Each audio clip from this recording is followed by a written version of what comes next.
You know, with Memorial Day weekend upon us, the nation's top disease expert, Dr. Anthony Fauci, says visiting with family and friends can be done safely. As Nexstar's Jack Royer reports, Fauci says precautions are still needed to stop the spread of the virus, though. Here is our exclusive interview.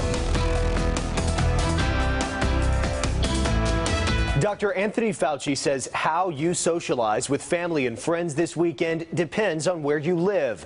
But with proper precautions and distancing, Fauci says even he plans to get out and enjoy Memorial Day weekend.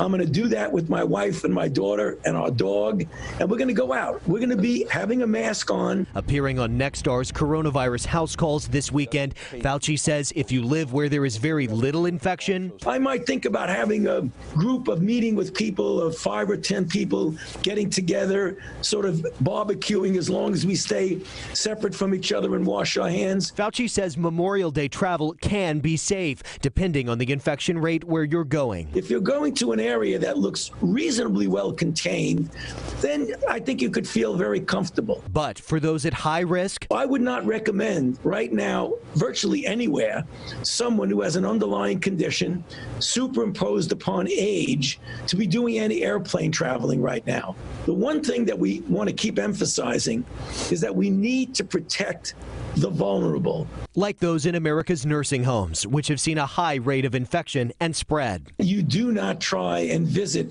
in the nursing homes. Education leaders across the country are preparing for going back to school in the fall. But Fauci reminds each school will face different challenges. The difference between a school in Wyoming or in Arkansas or Detroit or New York is going to be very, very different. The CDC released new guidelines for local schools just this week. But will the new normal resemble the old normal? The new normal will likely be, for at least a cycle or more through seasons, that we will have to have special precautions of things that we likely should have been doing anyway. Fauci says that while this virus won't likely be eradicated, it's already being contained in some parts of the country. He says that today and every day, protecting the nation's most vulnerable people remains a top priority. I'm Jack Royer. Now back to you.